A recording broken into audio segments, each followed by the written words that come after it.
letting go of a lot of things, which was also really uncomfortable and painful.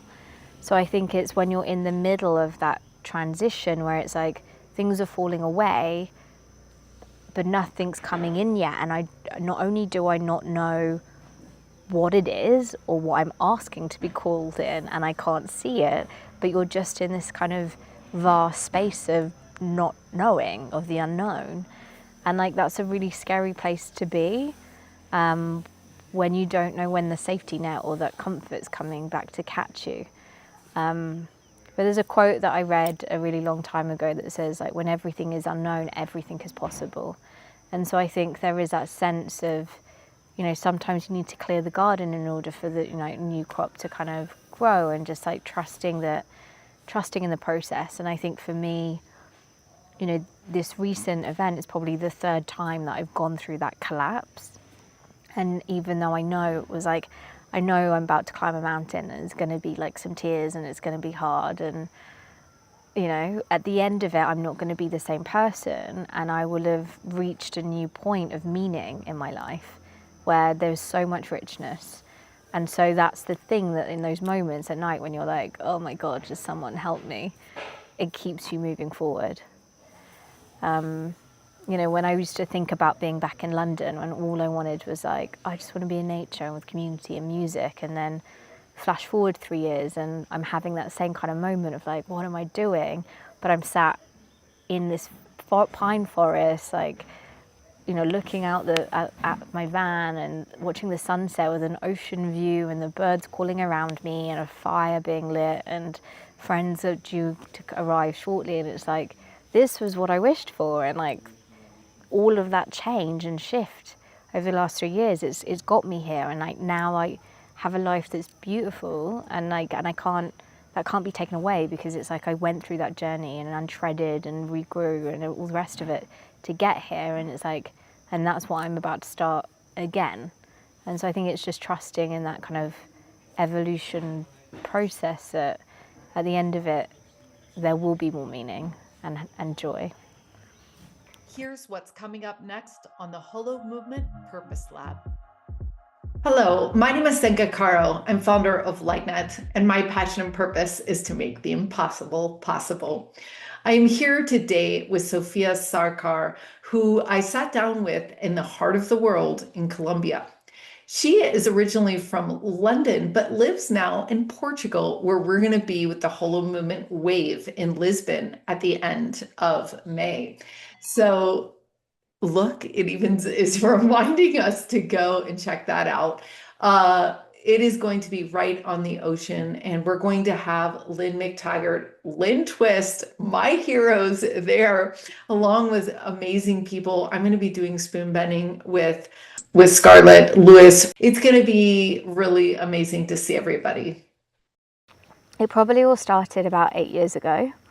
I used to work in advertising, and you know, I was doing behavior change work. So there was lots of campaigns that were going well.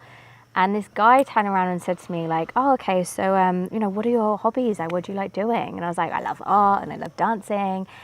And then I kind of was like, I don't actually remember the last time I did any of those things.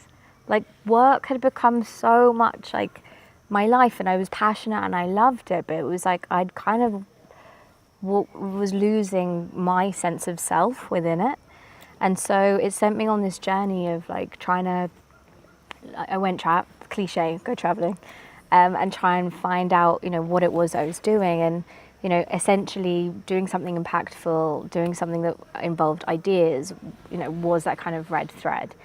And so up until that was kind of an evolving journey of just trying different stuff. But then in 2021, I was stuck in London, pretty unhappy, just being like, okay, like I'm kind of here, I'm doing this interesting like purpose consulting stuff, like interesting projects, but you know, something's also not quite feeling right. And my whole life over the space of like 5 weeks just blew up.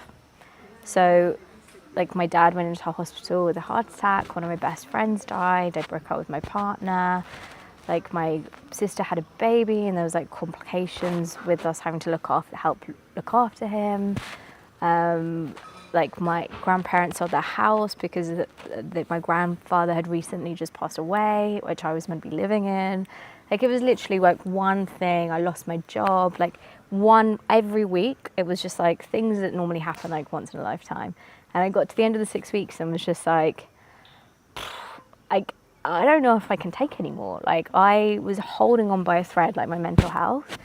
And I had been building a van during this time because I'd come back and got stuck in lockdown and was just, not wanting to do the whole mortgage thing. So anyway, the van was ready and I was just like, I can't be here anymore. Like there was nothing here for me in England anymore. Like I love my family, but I have to find my path.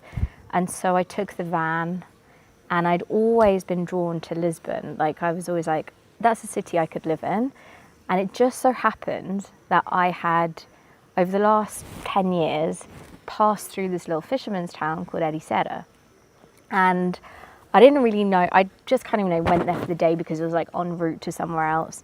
And it just so happens that every time I'd gone, I'd seen this astrologer who gave me these really interesting readings. And as a result of seeing her, I ended up making some pretty significant choices. One of which was when I quit my job in advertising overnight basically. I was on the trajectory for like 30 under 30s and, CEO kind of pathway.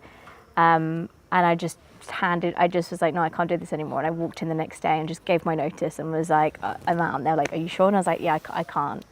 And that was what sent the first leap of going on traveling. So anyway, I was like, that town was pretty nice, that place that I just stopped in.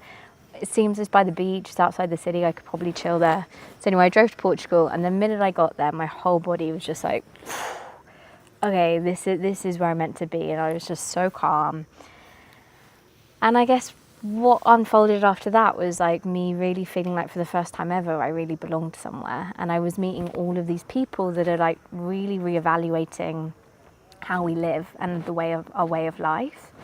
And so as I arrived in Portugal and I started to kind of settle down, I was then starting this new innovation consultancy, and I was also then starting to being opened up to new ideas, I guess. Like I was finding my way into regeneration, having been in a sustainable context and realizing like this isn't really right. But then starting also to go through like, going to ecstatic dances and being in like eco communities and co-living and just really kind of seeing like different ways that people wanted to live. Which alongside all of this, I then went to a festival and met this guy, as you do, and had this like wild like telepathic connection with him, and was just like, after we left, I was just like, I need to understand this about myself. Like I've literally been spending my whole life just saying like these weird coincidences, like I'd have dreams and they'd come true, or like I'd guess someone's like how many brothers and sisters and what their family dynamics were when they were kids. So I'd just guess it. And anyway, it sent me on this whole pathway of understanding energy and seeing energy workers and healers and shamanic retreats and firewalking, and it was just like one thing after the other, and I was like, oh my god, the cosmic kind of creations, like bloody wild and like so much fun. And as I was doing all of that inner work and starting to understand stuff, it was just like really shifting my perspective, whilst at the same time of doing this kind of innovation stuff for big multinational corporates, and starting to see how the three threads of regeneration, spirituality and technology were starting to come together with this new way of being. Alongside which, through some of this journey, I started to hear about this prophecy. And so Virgilio, who runs Ecstatic Portugal, was sharing at this 5-day ecstatic event I went to, that there is a prophecy in Portugal called the Fifth Kingdom, which has been around it was first prophesied around 300 years ago and multiple times since, which talks of the day the child rules, prisoners are freed, and everything is shared. And what that is understood is that when that happens, is that a new empire will be born. However, it won't be a physical empire, but a spiritual one. And so originally, the Portuguese thought it was like this child king that was coming to them. And now what's understood is that the child rules is your essence. It's the inner child. It's you in all of your joy and your richness. Everything prisoners are freed is around meeting your shadows. It's about integrating them, realizing how your shadows are actually a tool for growth. It's about finding that in each other and seeing each other as that mirror. And then everything is shared as obviously as it is in the tin. So understanding this, I was this, and hearing about, the Kogis talk about 2026, like all these different lineages. It's like, however you want to look at it, the great turning, as it's also called, is approaching, and it's happening. 2026 is going to be the year that it starts to happen. You can go to holomovement.net/wave to join us in Lisbon for spoon bending and more.